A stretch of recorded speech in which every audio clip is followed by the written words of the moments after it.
Hey, welcome to the Faithfully Confident podcast with Christian confidence coach Courtney Berry. That's me. This podcast was created for those of you who God called to become entrepreneurs and you desire the confidence to pursue a business. If you're starting on your journey and want to learn all things faith, confidence, marketing, and sales, you are in the right place. If you enjoyed today's episode, share this episode on your social and tag me at SheBloomsFaithfully on Instagram. I'll catch you later and enjoy today's episode. Oh, and don't forget to subscribe.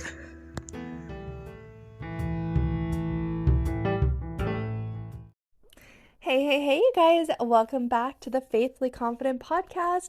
Today we are going to be talking about the top reason why so many Christian entrepreneurs, or even just entrepreneurs in general, why they fail in their business. And we're really going to dive deep into that today. And I'm going to give you also a few scriptures that correlate to the lesson in today. And that is the number one reason, you guys, drum roll, is, are you ready for it? A lack of effort and not being willing or just doing the necessary work to succeed. Let's be real here for a second. Being an entrepreneur, especially as a Christian entrepreneur, we sometimes figure, okay, God wants us to be an entrepreneur. He's going to, give us the steps. He's going to lead our way. He's going to, put everything in front of us.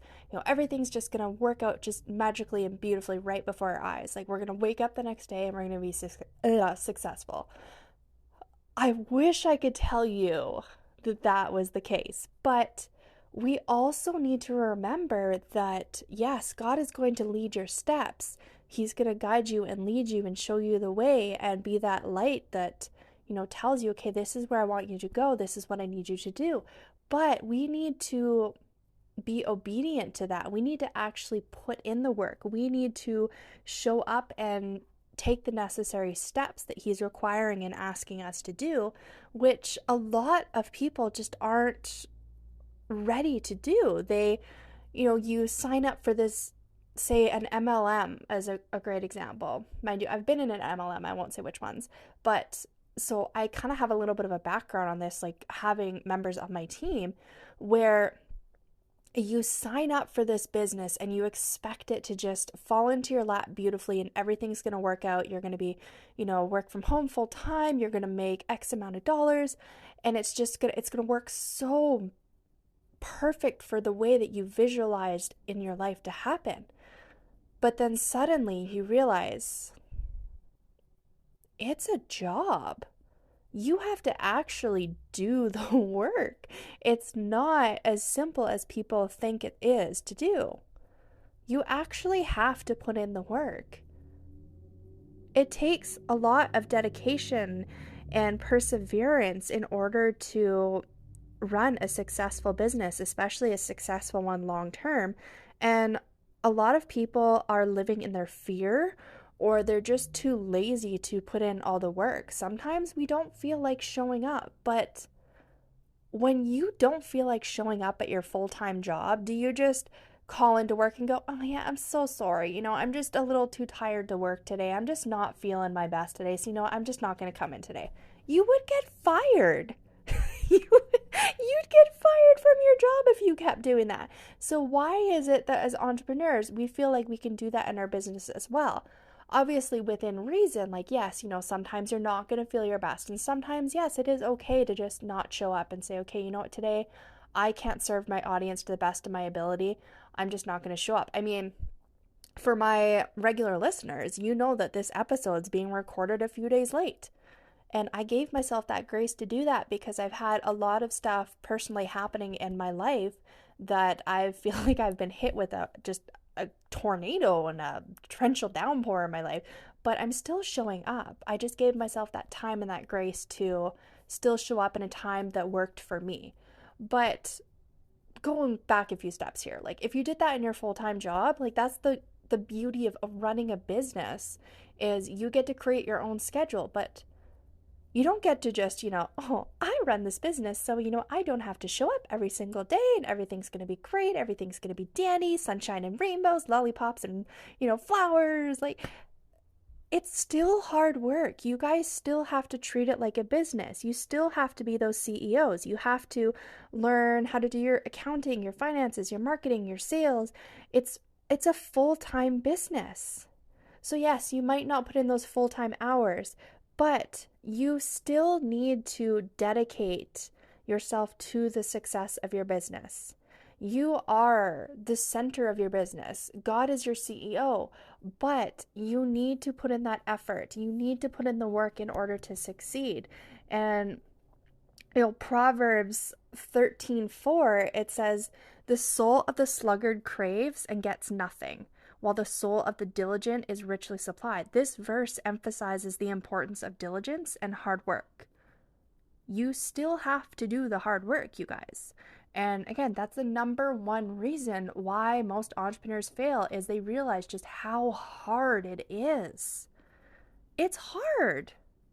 It's very hard, but through perseverance and just knowing that God has properly equipped you and qualified you to do this purpose, this passion for what it is that you're doing on this earth, you can do it. You just need to accept that you're not just going to wake up and have it magically work out for you. You have to put in the work. And I don't want to scare you guys away from it, but I'm just being honest here. Like, I've had a few businesses already, and it's taken a lot of doing the things that I don't want to be doing, learning things that I don't want to be learning, hiring people because I need to hire someone, or, making a big investment because I know it's going to benefit the business, but being too afraid to make it, but making it anyways. Like, you have to take risks, you have to take leaps and bounds, you have to get out of that fear and that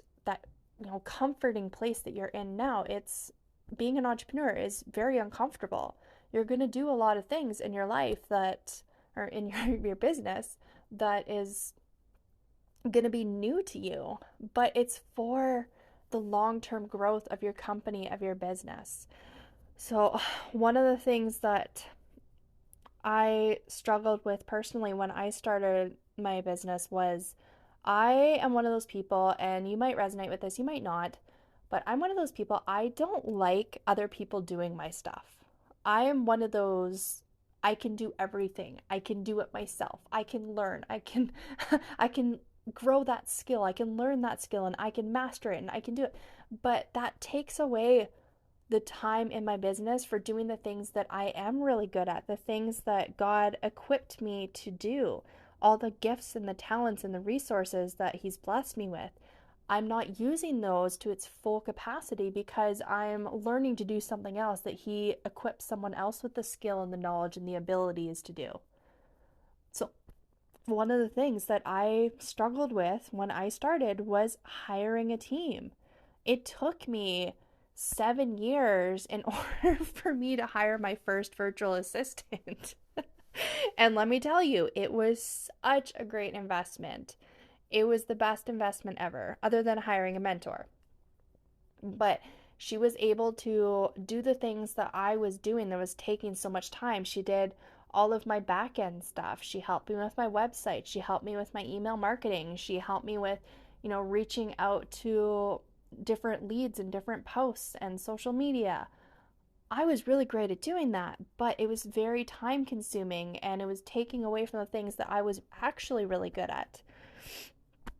So, anyways, that's kind of what I wanted to discuss with you guys today, is just make sure that you are able to take that step back and remember that God equipped you and qualified you, specifically you listening, your wonderful self. He equipped you for this purpose. And because He equipped you, I want you to know on a soul level that you can do this. You can do this. You're not a failure. There's hiccups in business. There's lots of ups and downs. There's a reason why they call it the the entrepreneur roller coaster, is because it's going to test you. It's going to grow you. It's going to expand you. But it's also going to be a really beautiful experience, a really beautiful journey. And I want you to know that. So before I end here, I just had a few other scriptures that I wanted to share with you. So the other scriptures I had, you guys, was Colossians 3:23, and that says, "Whatever you do, work at it with all of your heart, as working for the Lord, not for human masters." This verse encourages believers to put in their best effort in everything that they do, and just considering it a service to God, considering it an act to God. Because everything that you are doing, you're doing it like He has blessed you with this presence on this earth. He's blessed you with this guilt. Okay, we're getting tongue tied here. Yeah, we're definitely done. But He blessed you with the gifts and the skills and the abilities. So we want to make sure that we're being of service and using those. And then we have Galatians 6:9. "Let us not be weary in doing good, for at the proper time we will reap a harvest if we do not give up." Let me just say that again here. For at the proper time we will reap a harvest if we do not give up. And again, I will tell you, it took me 7 years, you guys, for me to actually start seeing growth and success in my business. 7 years. I did not give up. I never gave up because I knew that this was my purpose. I knew this is where God wanted me to be, and I just needed to continue to have faith. I needed to continue to put in the hard work. I needed to continue to just do that necessary work in order to see that growth and that success. But that verse specifically, it encourages perseverance, and it talks about not giving up and doing the hard work, doing what is right, and not becoming hesitant about doing the work because you're not seeing that harvest yet. But there's all seasons in our business, and I actually have a training that I did previously on talking about the seasons in your business and reaping that harvest. All right, so then the other one is like in Matthew, the parable of the talents, Matthew 25:14-30. I'm not going to read it off because it's really long, but Matthew 25:14-30, it teaches the importance of using and multiplying those resources and the talents that God has given us rather than, just wasting them away and pushing them to the side due to fear or just downright laziness. Like, use those gifts, use those talents, use those resources that God gave you. Be willing to put in the hard work, be willing to learn things, be willing to get uncomfortable, and just keep on pushing on, you guys, because just because something isn't working for you right now in this exact moment in this season of your life and business, it doesn't mean that it's not for you. It doesn't always mean you have to pivot. A lot of people, I find, something isn't working for them and they're like, oh, okay, it's not working. Okay, I need to pivot, I need to do something else. Like, I see this a lot in the online industry where, some people are, I'm gifted in this area. Okay, I'm going to teach on this. Oh, that didn't work. Okay, I'm gifted in this area, so I'm going to teach on this. And they're constantly pivoting. But by pivoting continuously, they're confusing their audience. And that's a whole new podcast topic altogether. But just make sure that you're owning in on the skills and gifts and the resources and abilities that God has given you. And I assure you, if you keep pushing through and you keep seeking God and put God first, and you are able to just calm yourself and calm your mind so that you can listen to where it is that He wants you to go, and He will lead you, He will guide you, He will always be leading you and guiding your steps. And if you keep doing that and you keep listening and being obedient to where it is that He wants you to go, oh, amazing things can truly happen. Amazing things happen. I mean, I could do an entire episode again on just all the amazing blessings that God has blessed me with when I was being faithful and obedient and just continually waiting, knowing that it's going to work out. It's always going to work out. But anyways, I feel like I am babbling now, you guys, so I'm going to hop off here, but I just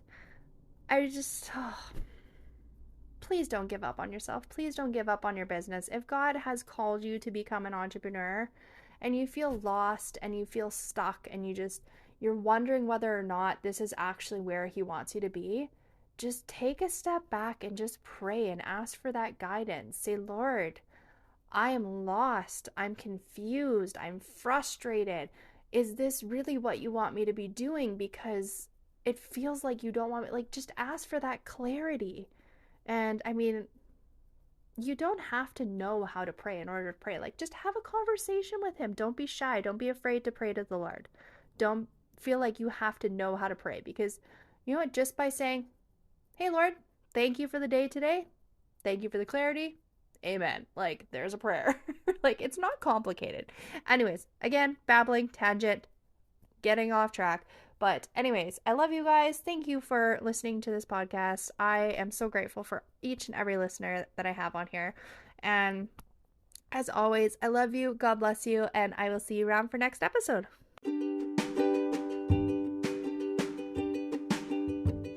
If you made it this far in the episode, I wanted to take a moment and just personally thank you and share truly how grateful I am for your support.